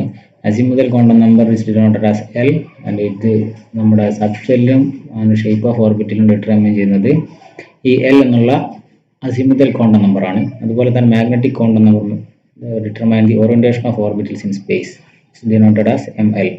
Spin quantum number is denoted as MS, determine the spin of each electrons. So ഇതിൽ ഈ quantum നമ്പേഴ്സിനെ depend ചെയ്തിട്ട് Pauli's exclusion പ്രിൻസിപ്പിളിലുള്ള importance എന്താണെന്നാണ് ചോദിക്കുന്നത്. പോളിസ് എക്സ്ക്ലൂഷൻ പ്രിൻസിപ്പിൾ പറയുന്നത് only 2 electrons exist in an orbital but they need to have opposite spin. കാരണം ഈ സ്പിൻ ക്വാണ്ടം നമ്പർ ഒരിക്കലും സെയിം ആയിട്ട് വരില്ല. ഒരു ഇലക്ട്രോണിനും എല്ലാ സ്പിൻ ഈ മാഗ്നറ്റിക് ക്വാണ്ടം നമ്പേഴ്സും ഈക്വൽ ആയിട്ട് വരില്ല. ഈ പോളിസ് എക്സ്ക്ലൂഷൻ പ്രിൻസിപ്പിൾ നമുക്ക് വേറെ രീതിയിൽ നമുക്ക് എക്സ്പ്ലെയിൻ ചെയ്യാവുന്നതാണ്. No 2 electrons in an atom can have same set of 4 quantum numbers. ഇതാണ് ഈ ഒരു 4 ക്വാണ്ടം നമ്പേഴ്സിനെ ബേസ് ചെയ്തിട്ട് ഉള്ള പോളിസ് എക്സ്ക്ലൂഷൻ പ്രിൻസിപ്പിൾ. ഒരു ഇലക്ട്രോണിന് പോലും ഈ ഒരു 4 നമ്പറും 4 ക്വാണ്ടം നമ്പറും ഈക്വൽ ആയിട്ട് വരില്ല, സെയിം ആയിട്ട് വരില്ല. അതാണ് പോളിസ് എക്സ്ക്ലൂഷൻ പ്രിൻസിപ്പിൾ. നമുക്ക് അടുത്ത ചോദ്യം എന്താണെന്ന് നോക്കാം. What are silicons? Write the chemical equations showing the steps involved in the manufacture of silicons. How can the chain length of silicons be controlled during their synthesis? Silicons എന്ന് പറയുന്നത് ഒരു polymer ആണ്. ഈ പോളിമർ അതിൻ്റെ ഒരു monomer എന്ന് പറയുന്നത് R2SiO എന്നുള്ള മോണോമർ, അതിൻ്റെ ചെയിനാണ് സിലിക്കോൺസ് എന്ന് പറയുന്നത്. പറയുകയാണെങ്കിൽ group of organosilicon polymers which have R2SiO as a repeating unit. അതാണ് ഇതിൻ്റെ റിപ്പീറ്റിംഗ് യൂണിറ്റ്. അങ്ങനെയുള്ള പോളിമറിനെയാണ് സിലിക്കോൺസ് എന്ന് പറയുന്നത്. അതിൻ്റെ മാനുഫാക്ചറിങ് NCERT വളരെ കൃത്യമായിട്ട് പറഞ്ഞിട്ടുണ്ട്. അൽക്കൈൽ ക്ലോറൈഡ് എടുത്തിട്ട് സിലിക്കൺ വെച്ച് റിയാക്ട് ചെയ്യുക. In presence of copper water will give C3 twice Cl2, and when it undergoes plus 2H2O minus 2HCl2 will give C3 twice SiOH twice. ഇത് നമ്മൾ condensation reaction, polymerisation by condensation എന്ന് പറഞ്ഞാൽ removal of water. ഇതിൽ നിന്ന് water നമ്മൾ ഒഴിവാക്കിയാൽ നമുക്ക് ഇങ്ങനെ ആയിട്ട് കിട്ടും, ഒരു പോളിമർ ആയിട്ട് കിട്ടും. ഇതിനാണ് സിലിക്കോൺ എന്ന് പറയുന്നത്. അടുത്തതായിട്ട് ചോദിച്ചിരിക്കുന്നത് ഇതിന്റെ എൻഡ് എങ്ങനെയാണ് നിർത്തുക എന്നുള്ളതാണ്. Chain length can be controlled by, നമുക്ക് ഈ ഒരു സ്ഥലത്ത് CH3SiCl കൊടുത്തിട്ടുണ്ടെങ്കിൽ അത് ആ ഒരു എൻഡിൽ പോയിട്ട് നിൽക്കും. ആ റിയാക്ഷൻ്റെ ഒരു എൻഡിൽ അത് വരും, ഈ CH3SiCl. അപ്പം അതിൻ്റെ റിയാക്ഷൻ എന്ന് പറയുന്നത് ഇങ്ങനെയായിട്ട് വരും. ഇവിടെ ഇതിൻ്റെ ഒരു ഈ ഒരു എൻഡ് ഈ ഒരു CH3SiCl വെച്ചിട്ട് ഈ ഇവിടെ ഭാഗത്ത് ഇനി അങ്ങോട്ട് റിയാക്ഷൻ നടക്കില്ല, അങ്ങോട്ട് ഇതിൻ്റെ ചെയിൻ ഉണ്ട് കാണും. അപ്പോൾ ഇങ്ങനെയാണ് ഇതിൻ്റെ ചെയിൻ ലെങ്ത് കൺട്രോൾ ചെയ്യുന്നത്. NCERT നിന്നും ഡയറക്റ്റ് ആയിട്ട് ഒരു പാരഗ്രാഫ് കറക്റ്റായിട്ട് ചോദിച്ചിരിക്കുകയാണ് ഈ ഒരു ക്വസ്റ്റ്യൻ. ഇനി നമുക്ക് അടുത്ത ചോദ്യത്തിലോട്ട് പോകാം. Briefly explain the different types of structural isomerism shown by organic compounds with suitable examples. അപ്പം സ്ട്രക്ചറൽ ഐസോമറിസം എന്ന് പറഞ്ഞാൽ അത് ഒരുപാട് ടൈപ്പ് ഉണ്ട്. അത് ഓരോന്നും ബ്രീഫായിട്ട് എക്സ്പ്ലെയിൻ ചെയ്യാനാണ് ക്വസ്റ്റ്യനിൽ പറഞ്ഞിരിക്കുന്നത്. സ്ട്രക്ചറൽ ഐസോമറിസം മെയിനായിട്ട് ചെയിൻ ഐസോമറിസം എന്ന് പറയുന്നത് എന്താണെന്ന് വെച്ചിട്ടുണ്ടെങ്കിൽ ഒരേ മോളിക്കുലാർ ഫോർമുലായിരിക്കും, പക്ഷേ അതിന്റെ കാർബൺ സ്കെലിറ്റൺ ഡിഫറെന്റ് ആയിരിക്കും. അതിനൊരു എക്സാമ്പിൾ എടുത്ത് നോക്കാം നമുക്ക്. ബ്യൂട്ടൈൻ ആൻഡ് 2-methyl പ്രൊപ്പൈൻ രണ്ടും നമ്മൾ എഴുതുമ്പോൾ ഇങ്ങനെ വരും, രണ്ടും ബ്രീഫായിട്ട് എഴുതുമ്പോൾ C4H10 ആണ്. പക്ഷെ അതിന്റെ ഓരോന്നിന്റെയും കാർബൺ സ്കെലിറ്റൺ വ്യത്യാസമാണ്. ബ്യൂട്ടൈൻ എഴുതുമ്പോൾ ഇങ്ങനെ വരും, 2-methyl പ്രൊപ്പൈൻ എഴുതുമ്പോൾ ഇങ്ങനെ വരും. പക്ഷെ സാധനം രണ്ടും വ്യത്യാസമാണ്. രണ്ടിന്റെയും മോളിക്കുലാർ ഫോർമുല സെയിം ആണെങ്കിലും അതിന്റെ ചെയിൻ വ്യത്യാസമുണ്ട്. അതാണ് ചെയിൻ ഐസോമറിസം. അടുത്തതായിട്ട് പൊസിഷൻ ഐസോമറിസം വരുന്നത് എങ്ങനെയാണെന്ന് വെച്ചാൽ ഡബിൾ ബോണ്ടോ ട്രിപ്പിൾ ബോണ്ടോ ഉള്ള എലമെന്റിൽ ഈ ഡബിൾ ബോണ്ടിന്റെയും ട്രിപ്പിൾ ബോണ്ടിന്റെയും പൊസിഷൻ ചെയിനിൽ വ്യത്യാസമായിരിക്കും. ഒരു എക്സാമ്പിൾ ആണ് pentene 1 and pentene 2. OH group first കാർബണിൽ വരികയാണെങ്കിൽ നമ്മൾ പെൻഡൻ 1 എന്ന് പറയും, സെക്കൻഡ് കാർബണിൽ വരികയാണെങ്കിൽ പെൻഡൻ 2 എന്ന് പറയും. മൂന്നാമതായിട്ട് ഫങ്ഷണൽ ഐസോമറിസം എന്ന് പറയുമ്പോൾ മോളിക്കുലാർ ഫോർമുല സെയിം ആയിരിക്കും, പക്ഷെ അതിൽ പ്രസന്റ് ആയിട്ടുള്ള ഫങ്ഷണൽ ഗ്രൂപ്പ് ഡിഫറെന്റ് ആയിരിക്കും. എക്സാമ്പിൾസ് ആണ് പ്രൊപ്പനോൺ ആൻഡ് പ്രൊപ്പനാൽ. പ്രൊപ്പനോൺ എന്ന് പറയുമ്പോൾ നമുക്കറിയാം കീറ്റോൺ ആണ്, CH3COCH3. പ്രൊപ്പനാൽ എന്ന് പറയുമ്പോൾ അത് ആൽഡിഹൈഡ് ആയി, അപ്പോൾ അത് CH3CH2 ആയി, പക്ഷെ രണ്ടിന്റെയും മോളിക്കുലർ ഫോർമുല സെയിം ആണ്. ഇങ്ങനെയുള്ള ഫങ്ഷണൽ ഗ്രൂപ്പ് ഡിഫറെന്റ് ആയിട്ട് വരുന്ന ഐസോമേഴ്സിന് നമ്മൾ ഫങ്ഷണൽ ഐസോമേഴ്സ് എന്ന് പറയും. അതുപോലെ വേറെ ഒരു ഐസോമറാണ് മെറ്റാമറിസം എന്ന് പറഞ്ഞിട്ടുണ്ടെങ്കിൽ ഫങ്ഷണൽ ഗ്രൂപ്പിന്റെ രണ്ട് സൈഡിലുമുള്ള ചെയിനിൽ ഉള്ള വ്യത്യാസം. Example methoxy propyne and ethoxy ethyne. Ethoxy propyne എന്ന് പറയുമ്പോൾ ഒരു സൈഡിൽ മീഥൈൽ ഗ്രൂപ്പും മറ്റേ സൈഡിൽ പ്രൊപ്പൈൻ ഗ്രൂപ്പും വരണം, ഈ ഓക്സിജന്റെ രണ്ട് സൈഡിലായിട്ട്. ഇവിടെ ഇതിനെ മിതോക്സി പ്രൊപ്പൈൻ എന്ന് വിളിക്കും. ഇതോക്സി ഈഥൈൻ എന്ന് പറയുമ്പോൾ രണ്ട് സൈഡിലും നമുക്ക് ഈഥൈൽ ഗ്രൂപ്പ് തന്നെ ആയിരിക്കും. അങ്ങനെയുള്ള ഐസോമേഴ്സിനെ നമ്മൾ മെറ്റാമറിസം എന്ന് വിളിക്കും. ഈ ഫങ്ഷണൽ ഗ്രൂപ്പിന്റെ രണ്ട് സൈഡിലും ഉള്ള ചെയിനിന്റെ വ്യത്യാസത്തിൽ വരുന്ന ഐസോമേഴ്സിനെ മെറ്റാമറിസം എന്ന് വിളിക്കും. ഇതാണ് മെയിനായിട്ട് കണ്ടുവരുന്ന 4 ഐസോമേഴ്സ്, സ്ട്രക്ചറൽ ഐസോമേഴ്സ്. ഇനി നമുക്ക് അടുത്ത ചോദ്യം എന്താണെന്ന് നോക്കാം. State Hess's law of constant heat summation and calculate the standard enthalpy of formation of CH3OH from the following data. അപ്പോൾ നമുക്ക് ഹെസസ് ലോ ആദ്യം തന്നെ നമുക്ക് എക്സ്പ്ലെയിൻ ചെയ്യേണ്ടതുണ്ട്. സെക്കൻഡ് പാർട്ടായിട്ട് നമുക്ക് CH3OHന്റെ ഫോർമേഷനിൽ എൻതാൽപ്പി നമ്മൾ കാൽക്കുലേറ്റ് ചെയ്യണം. അതിന് വേണ്ടിയിട്ട് നമുക്ക് 3 റിയാക്ഷനും അതിൻ്റെ എൻതാൽപ്പി ചേഞ്ച് നമുക്ക് തന്നിട്ടുണ്ട്. അപ്പോൾ നമ്മൾ ചെയ്യേണ്ടത് എന്താണെന്ന് വെച്ചാൽ നമുക്ക് ആദ്യം ഈ CH3OHന്റെ ഫോർമേഷന്റെ ഇക്വേഷൻ നമുക്ക് അറിയേണ്ടതുണ്ട്. നമുക്ക് സൊല്യൂഷൻ നോക്കാം. ആദ്യം തന്നെ എ പാർട്ടായിട്ട് ഹെസസ് ലോ ഡിഫൈൻ ചെയ്യാനാണ് പറഞ്ഞിരിക്കുന്നത്. ഇതിൽ പറഞ്ഞിരിക്കുന്നത് നമുക്ക് ഈ ഒരു റിയാക്ഷൻ ഒരുപാട് സ്റ്റെപ്പിൽ നടക്കുന്നതും ഒരു സ്റ്റെപ്പിൽ നടക്കുന്നതും എല്ലാം എൻതാൽപ്പി ചേഞ്ച് സെയിം ആയിരിക്കും. അല്ലെങ്കിൽ ഒരുപാട് സ്റ്റെപ്പിൽ നടക്കുന്ന ഒരു റിയാക്ഷന്റെ ഓരോ സ്റ്റെപ്പിലെയും എൻതാൽപ്പി ചേഞ്ച് കൂട്ടി കഴിഞ്ഞാൽ നമുക്ക് അതിന്റെ ഫൈനൽ സ്റ്റെപ്പിലുള്ള മൊത്തത്തിലുള്ള എൻതാൽപ്പി ചേഞ്ച് ലഭിക്കുന്നതാണ്. അതാണ് ഈ ഹെസസ് ലോ നമ്മൾക്ക് എക്സ്പ്ലെയിൻ ചെയ്തു വരുന്നത്. അപ്പോൾ നമുക്ക് തന്നിരിക്കുന്ന റിയാക്ഷൻ CH3OH നമുക്ക് ഉണ്ടാക്കുന്നത് എങ്ങനെയാണ്, അതിന്റെ എൻതാൽപ്പി ചേഞ്ച് ആണ് ചോദിച്ചിരിക്കുന്നത്. അതിന്റെ ബേസിക് ഇക്വേഷൻ എന്ന് പറയുന്നത് എങ്ങനെയാണ്? C+2H2 give +12O2 gives CH3OH. ഇതിന്റെ എൻതാൽപ്പി ചേഞ്ച് ആണ് നമുക്ക് കാണേണ്ടത്. പക്ഷെ നമുക്ക് തന്നിരിക്കുന്ന ഇക്വേഷൻസ് ഇത് മൂന്നുമാണ്. അതിന്റെ എൻതാൽപ്പി ചേഞ്ച് നമുക്ക് തന്നിട്ടുണ്ട്. അപ്പോൾ നമുക്ക് ഈ ഒരു റിയാക്ഷൻ കിട്ടണമെങ്കിൽ നമ്മൾ ഈ ഒരു ഇക്വേഷനെ മാനിപ്പുലേറ്റ് ചെയ്യണം. ഒന്നുകിൽ റിവേഴ്സ് ചെയ്ത് എഴുതണം, അല്ലെങ്കിൽ അതിന്റെ സ്റ്റോയിഷ്യോമെട്രി കോഫിഷ്യന്റ് നമ്മൾ വേറെ കോഫിഷ്യന്റ് വെച്ച് മൾട്ടിപ്ലൈ ചെയ്യണം. നമ്മൾ ഈ ഒരു ഇക്വേഷൻ ലഭിക്കാൻ വേണ്ടിയിട്ട് നമ്മൾ ഇവിടെ ചെയ്യുന്നത് എന്താണെന്ന് വെച്ചാൽ, ഫസ്റ്റ് ഇക്വേഷൻ ഈ ഇക്വേഷനെ നമ്മൾ റിവേഴ്സ് ചെയ്യും. അതുപോലെ തന്നെ ഈ തേർഡ് ഇക്വേഷനെ നമ്മൾ 2 കൊണ്ട് മൾട്ടിപ്ലൈ ചെയ്യും. എന്നിട്ട് 3 ഇക്വേഷനും കൂടെ ആഡ് ചെയ്യും. അപ്പോൾ ഫസ്റ്റ് ഇക്വേഷൻ റിവേഴ്സ് ചെയ്യുമ്പോൾ നമുക്ക് ഇങ്ങനെ കിട്ടും. അപ്പോൾ നമ്മൾ നോക്കേണ്ടതെന്ന് വെച്ചാൽ -726 ഉള്ളത് നമ്മൾ +726 ആയിട്ട് എഴുതി. സെക്കൻഡ് ഇക്വേഷൻ നമ്മൾ അതേപോലെ തന്നെ എഴുതി. തേർഡ് ഇക്വേഷൻ നമ്മൾ 2 കൊണ്ട് മൾട്ടിപ്ലൈ ചെയ്തു. അവിടെ 2 കൊണ്ട് മൾട്ടിപ്ലൈ ചെയ്തപ്പോൾ നമ്മൾ ഇവിടെ -286 ഉള്ളത് നമ്മളിവിടെ -572 ആയിട്ട് എഴുതി. ഇത് മൂന്നും കൂടെ നമ്മൾ കൂട്ടുമ്പോൾ നമുക്ക് ആവശ്യമുള്ള ഇക്വേഷൻ എന്ന് പറഞ്ഞാൽ C3 വാച്ചിന്റെ ഫോർമേഷന് എന്താണ് ആവശ്യമുള്ളത് അത് ഡയറക്റ്റ് ആയിട്ട് നമുക്ക് ഇക്വേഷൻ കിട്ടുകയാണ്. അപ്പോൾ നമ്മൾ ഈ 3 എൻതാൽപ്പി ചേഞ്ച് എന്ന് പറഞ്ഞാൽ ഇന്റർമീഡിയറ്റ് സ്റ്റെപ്പ് എല്ലാം കൂടെ കൂട്ടിയിട്ടുണ്ടെങ്കിൽ ഇതിന്റെ ഫോർമേഷനിൽ വേണ്ട എൻതാൽപ്പി ചേഞ്ച് രണ്ടും സെയിം ആയിരിക്കും. അപ്പം നമുക്ക് ഇതിന്റെ എൻതാൽപ്പി ചേഞ്ച് കിട്ടാൻ നമ്മൾ ഇത് മൂന്നും കൂടെ കൂട്ടുകയാണ്. +726 -393 -572 will give -239 kJ per mole. So standard enthalpy of formation of methanol is -239 kJ per mole. ഇതാണ് നമ്മളോട് കണ്ടെത്താൻ ആവശ്യപ്പെട്ടിരിക്കുന്നത്. സോ ഗൈസ്, നമ്മൾ ഇന്ന് ഇവിടെ ഡിസ്കസ് ചെയ്ത് തീർന്നിരിക്കുന്നത് 2019 ചോദിച്ച +1 കെമിസ്ട്രി പേപ്പറാണ്. സോ നിങ്ങൾക്ക് എല്ലാവർക്കും ഈ വീഡിയോ ഇഷ്ടപ്പെട്ടെങ്കിൽ നിങ്ങൾ എന്തായാലും ലൈക്ക് ബട്ടൺ അമർത്തുക. അതുപോലെ തന്നെ ഇത് മറ്റുള്ളവരിലേക്കും എത്തിക്കുവാൻ വേണ്ടി നിങ്ങളുടെ ഫ്രണ്ട്സിലോട്ടും എല്ലാവർക്കും വേണ്ടി ഷെയറും ചെയ്യുക. Thank you.